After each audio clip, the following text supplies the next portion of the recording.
Hey guys, AuspiciousAussie here. Welcome to episode 97 of the San Marino Challenge.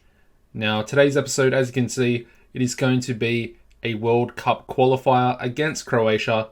We're also going to do a second game, which will be a friendly against Australia.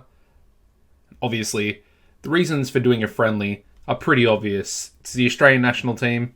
Obviously, I'm Australian. It just makes sense. And unfortunately, there was no second qualifier during this international break. So, yeah, as you can see, if we go into the qualification, I'm not going to do anything related to the club team for this episode. So we'll do another episode. We'll do a Champions League group stage game quite soon after this, and then we'll go over all the fixtures for the club team. So this episode purely going to be international. As you can see, we are currently in third in our group for World Cup qualification. Now, I think that's really good considering how tough our group actually is. As you can see, Switzerland are on top currently. We then have Croatia, who do have a game in hand over every other team, and they're in second on 10 points. And then we have ourselves in third on 9 points. And we're 6 points clear currently of Greece as well, which I think at this sort of stage in the qualification process is a pretty impressive feat. You know, Switzerland and Croatia were never going to, be above them.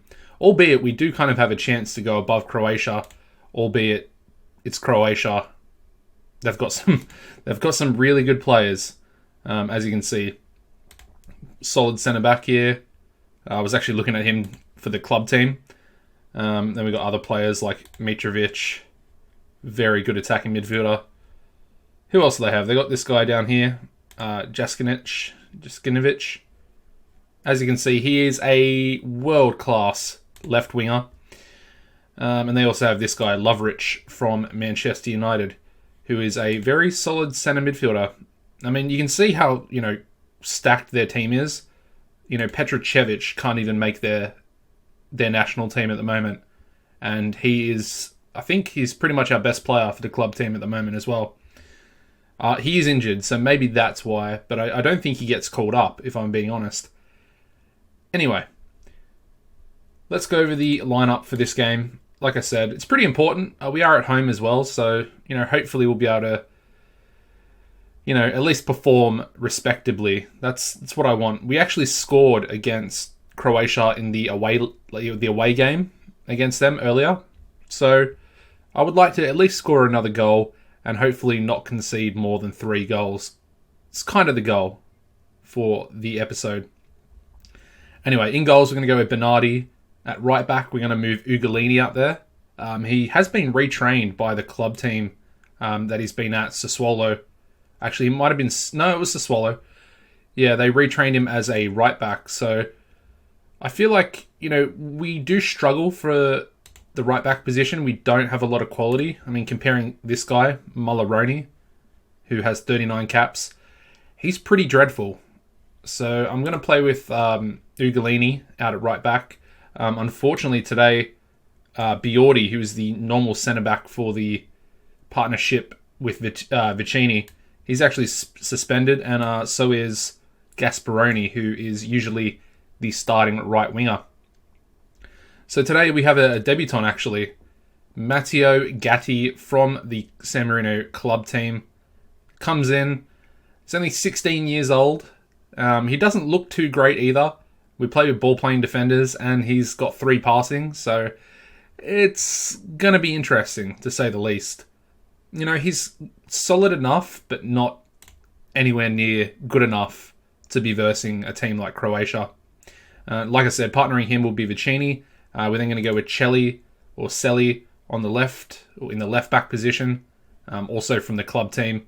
As you can see, he's pretty good. He's solid. I think we've found our left-back for the national team for now. It's only 17 as well, so I'm expecting him to improve a lot.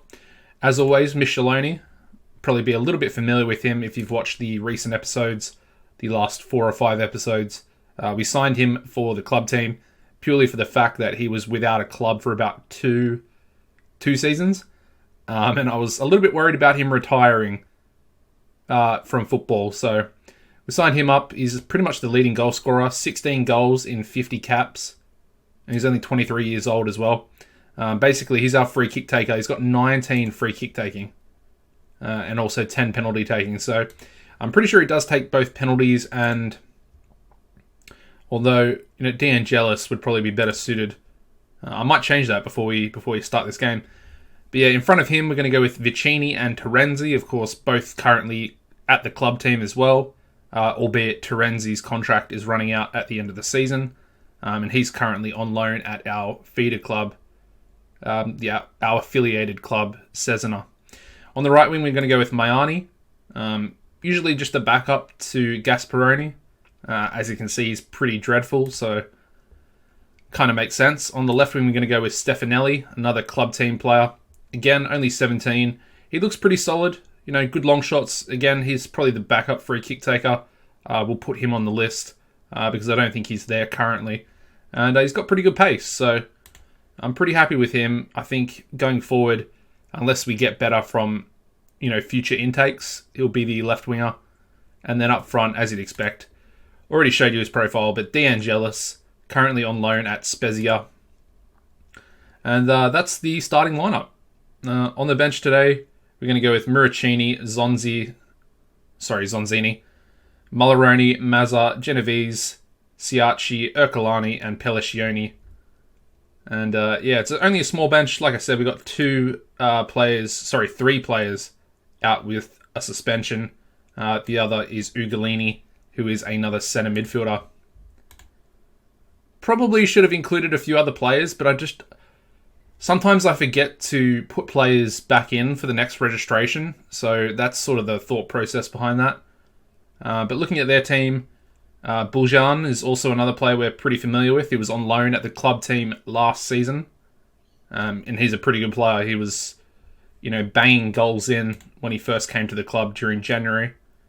I'm just going to tell them to avenge what happened last time against Croatia.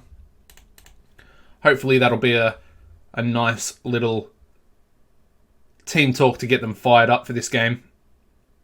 Obviously, it's a little bit scary taking on a team like Croatia, especially with a bit of an understrength team as well.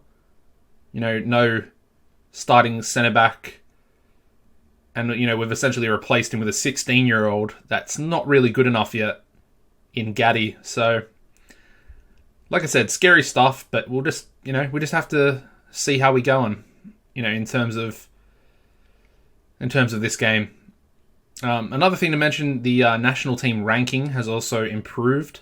I'll go over the fixtures the two other fixtures that we played recently. Probably should have done that before we got into the lineup. De Angelis, what is he doing there?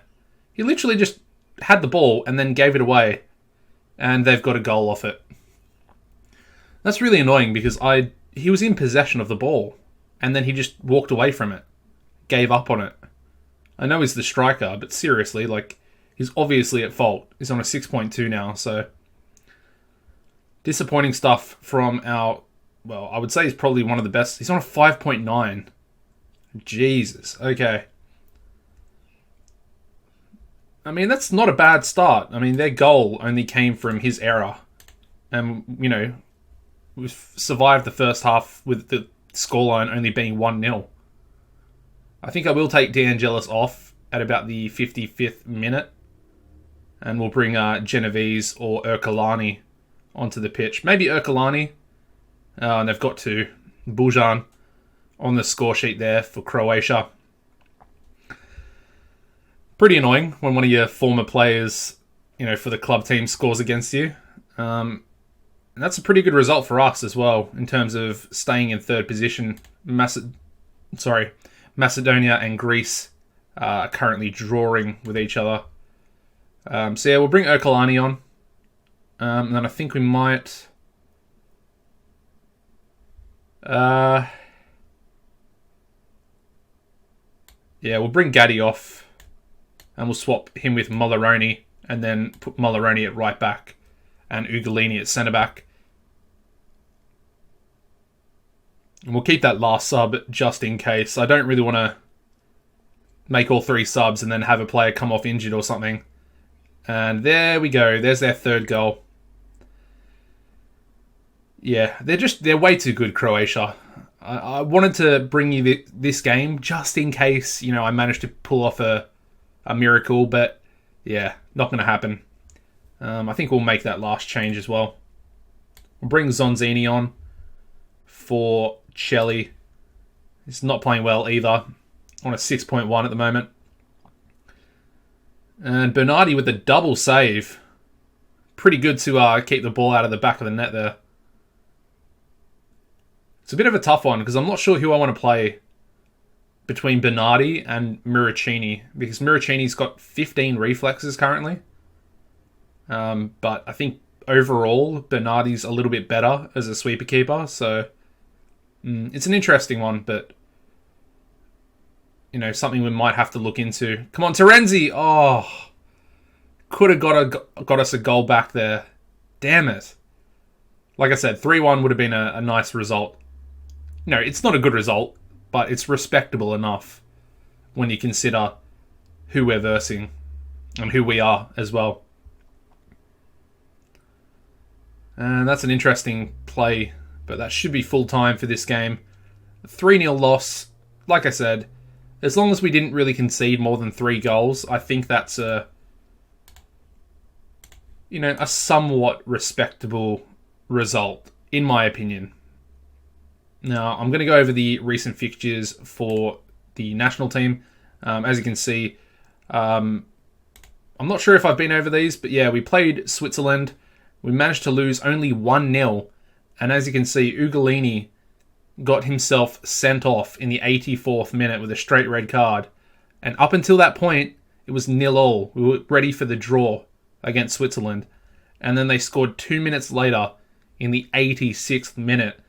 And honestly, I was so pissed off.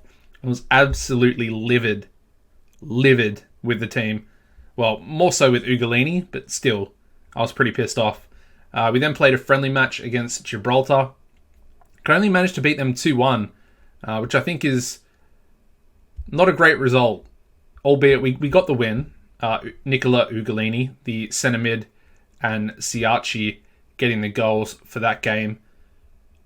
But yeah, the fact they scored a goal, and it was the opening goal as well. I mean, fair credit to us that we came back and managed to actually get the win. But Gibraltar, they're pretty poor. They're ranked really high as well. As you can see, 209th in the world. And, they almost could have got a result against us. We then played the other World Cup qualifiers against the 2 weaker teams in the group. First against Macedonia. Pretty exciting game, to be honest. Finished 3-2 in the end. As you can see, Micheloni opened the scoring in the 3rd minute. Then we had Alex Stefanelli score in the 30th. They got one back in the 32nd minute. And then we had to wait until the 70th minute for De Angelis to get San Marino's 3rd goal. And yeah, Macedonia also got a goal back in the 85th to make it a little bit more interesting for the last few minutes of the game. And then we faced Greece away from home. Really, really weird game, this one. As you can see, Gasparoni got sent off with a straight red card, but then De Angelis scores himself a brace, and we win 2-0, despite being down to 10 men for the whole second half. Really weird stuff, really weird, but, full credit. And with those with the 3 wins there, it actually boosted our national ranking, and we're now 128th in the world. And teams that are around us, I really want to break 100, but as you can see, there are still a lot of teams that aren't very reputable at all. Like Solomon Islands and Papua New Guinea, they're both still ahead of us, which is kind of ridiculous, but obviously it takes into account, different tournaments and they're worth different point values and stuff like that. But it's interesting. I mean, Belarus is the closest European team to us currently. And they're only 7 ranks above us. So, yeah, I'm really going to try and break 100 as soon as possible, who is currently Indonesia. But, yeah, that's the goal for the short term with the national team. Anyway, what I'm going to do now, guys, is I'm going to skip ahead the 5 days, and then we'll get into the Australia Games lineup. Alright, so let's get into the lineup for this friendly game against Australia. I have actually just moved my microphone. I noticed in the first part of the episode against Croatia, there was a little bit of like a pitch distortion thing. I'm hoping that me moving it is going to solve that problem. I've actually just centered it more in terms of my setup. But anyway, hopefully it sounds better. Anyway, let's get into the lineup. A lot of the players that were suspended for the last game will come back in to take on Australia here. In goals, we're going to go with Bernardi. At right back, we're going to stick with Ugolini. The two centre-backs, Biordi, will come back in to renew the partnership between him and Vicini. Left back, we're going to stick with Celli. We're then going to go with Micheloni as our defensive midfielder. Nicola Ugolini, will come back in at centre mid as well to partner Terenzi. Gasparoni will come back in on the right wing. Stefanelli will stay on the left wing. And then we're going to go with De Angelis up front. We've got a big bench today. We've got Miracini, Gatti, Zonzini, Mazza, Maiani, Ciacci, Ercolini, Mulleroni, Pelliccioni, Simone Vicini, the centre midfielder. And then finally, Genovese. Obviously, it's a pretty important game in terms of my personal... That's a weird formation. The old Christmas tree, eh? Clemens is very good. Yeah, I've scouted him previously for the club team. He's a defensive midfielder from Barcelona, and then they've also got, I don't know if it's this guy. No, it's not him, but I'm pretty sure they had like a world-class winger. I guess it looks like he's not playing. I mean, fair play. He probably doesn't want to verse San Marino. But these two players, of course, Arzani. I think he's currently at Celtic in real life, but we're pretty familiar with him because he played, as you can see, a lot of time spent at Torino in Serie A. And his name did come up quite a lot. So, yeah, he's partnered in the attacking midfield position by Jacob Italiano, who currently in real life plays for Perth Glory. And, had a pretty successful season with Perth. They actually won the league and won the premiership. So, good for them. And, I guess I'll just tell the boys there's no real pressure. It's only a friendly game, at the end of the day. Don't really care about it too much in terms of the national team. Obviously, Australia, their players are a lot better than ours currently. That's, a given at this point in time. But we almost took the lead there. Vicini with a header just over the bar. Probably should have done a little bit better.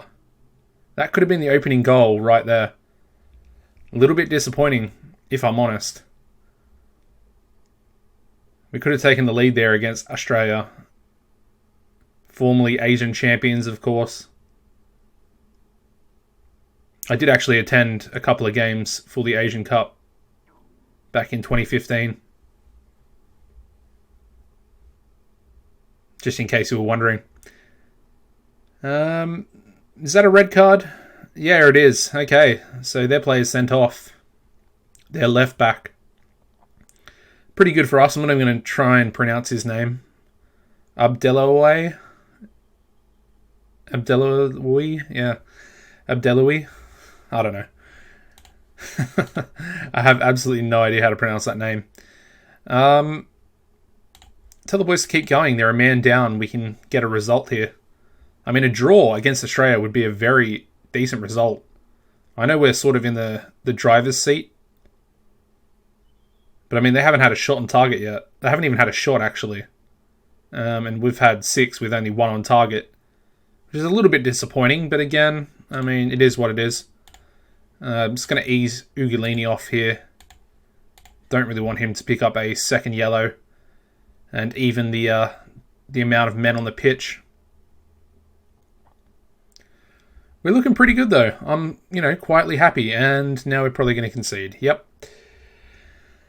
Oh, Luke Clements, the Barcelona player, puts a free kick away, and we're 1-0 down. That's super frustrating because we're looking the better of the two teams. I'm going to push the boys forward. Don't really... we'll take Stefanelli off, I guess. I was going to say, I don't really want to make any subs, but he just picked up a knock there. Siachi's actually a pretty good player as well. He's a little bit worse technically. Come on, Gasparini. Ooh! Decent free kick there. I thought that might have been 1-1. But it does look like we are going to lose this game as well. Man. There we go. The final whistle. 1-0 loss to Australia. And it was their first shot on target. What's this free kick taking? 15. Okay, fair enough. That's pretty disappointing because I thought we might have actually been able to get at least the draw. And that was a very, very quick game as well. It's kind of a weird one. Anyway, that's going to be the end of the episode, guys. Just a short little international episode. Thank you very much for watching. If you could drop a like, it'd be much appreciated. Obviously, not ideal results, losing both games. But, it is what it is. The national team, still early days, I would say. We're not really at the level of trying to... We're just below the level of trying to compete for qualifying in terms of the Euros and of course the World Cup. We're just lacking that little bit of quality. And I mean, I've said it before, if we had the dual nationality players that have played for Italy, we would be a force to be reckoned with. And it's so frustrating that pretty much all of those dual nationality players have gotten their caps for Italy, and even competitive caps as well. Players like Albani and Michelotti, both Cervellini as well now, the centre-back that we just sold to Chelsea. All of those players would have strengthened the national team so much. But the dual nationality with Italy is an absolute killer for the national team. Anyways, can't dwell on that. We've got a couple of players coming through. We've got a new centre mid who I'm going to try and bring through possibly at the next international break. He looks pretty good. Actually, I may as well show you him for the club team. He did come in through the last intake, and his name is Bonifazi. Yeah, Andrea Bonifazi, either-footed. I've shown you him before when we did like the review of the youth intake, but he looks pretty good. I think he'll probably at least be as good as Terenzi, who is solid enough. Like, he's an average player in terms of international quality. But for us, like, he's arguably one of the top, I would say he's top 2 in the national team. And I think this guy can join him. So we're going to get him signed up to a professional contract and bring him in, see what he can do. Anyways, guys, like I said, thank you for watching. Drop a like, subscribe as well if you haven't already. And apart from that, take it easy and goodbye.